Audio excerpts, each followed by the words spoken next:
that come about?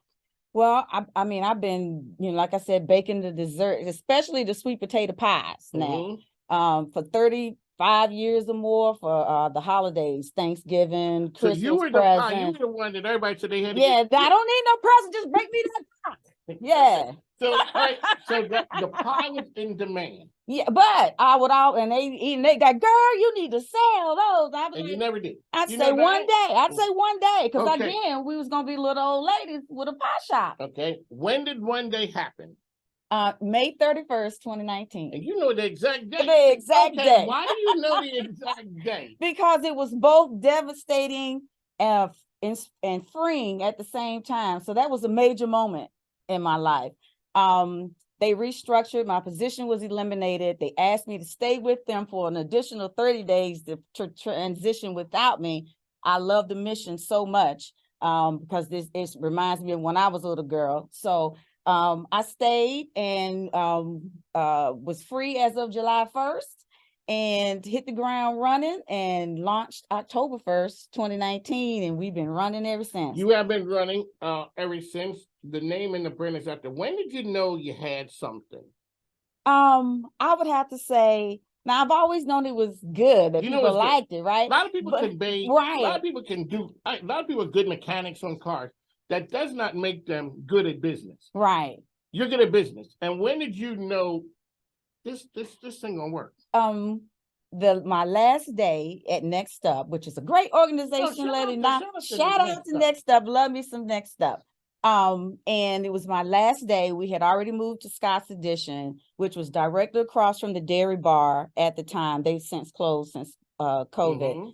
And I remember sitting in his shop eating lunch with a couple of the ladies from Next Up. And he said, so what are you gonna do next? And I said, I think I'm gonna sell pies. And he was like, really? Well, bring them on over here and let's start. You try it here. And so the Dairy Bar let me sell my 3-inch sweet potato pie tart. And when I made my second restock, I was like, this can work. this can work. So you're in there having lunch. The person says, what are you gonna do? Talk to people about the idea of putting everybody really talks about manifestation and all that, but you kind of have to put the word out there about what you want to do. So you told a person who just happened to be the right person. Right. Talk a little bit about what business success and what that means. To me, what I've learned and what it means to me is trust in your gut. Don't be afraid to be told no or for something not to work, because if I had been afraid of what they thought or if they were going to laugh, I never would have put that in the air. I wouldn't have had my place to start to even see that it could work. And ever since then, I move as if I know exactly what's going to happen. Well, if I say this is going to happen, it's going to happen. Whether it's happened or not, I move as if it has, and things always line up right when they're supposed to, because I believed over here and did my work over here, that by the time this opportunity came, I was able to accept the opportunity, or at least have a conversation. Okay, so you're selling pies, you're doing pretty good, things are good. When did the first grocery store? When was the first big break that you got came?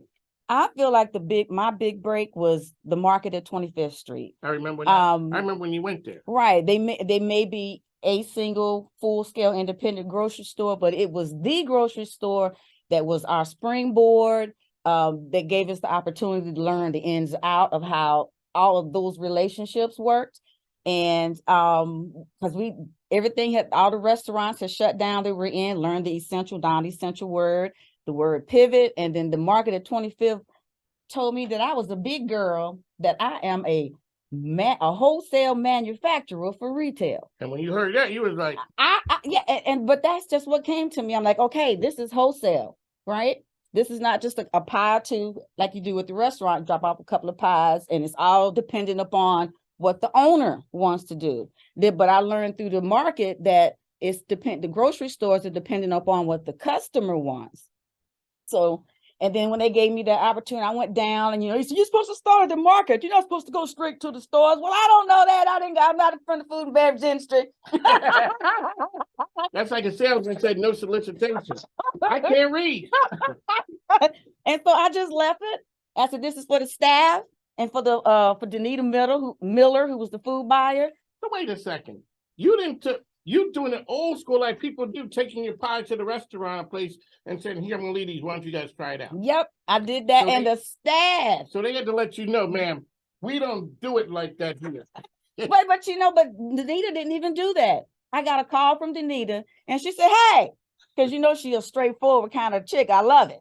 She was like, hey, is this Joy B. Moore? I said, yes, ma'am. Look, you dropped some pies at my store. I said, yes, ma'am. She said, okay, my staff said they was good. Let's set up a meeting. I want to talk to you.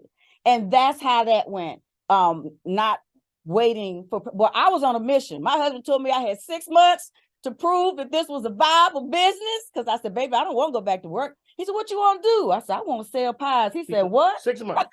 Okay.